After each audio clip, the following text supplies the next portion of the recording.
Meaning of democratic. Democratic. Democratic. Democratic. Democratic.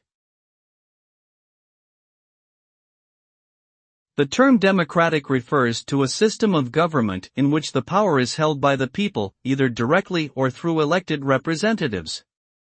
In a democratic society, everyone has equal rights and opportunities, and decisions are made through a fair and transparent process that considers the opinions and interests of all members. The result of a successful democratic system is a society where individuals are free to express their viewpoints, participate in decision-making processes, and enjoy basic freedoms such as freedom of speech and assembly. Democratic societies tend to be more stable, prosperous, and peaceful, with greater social cohesion and respect for human dignity.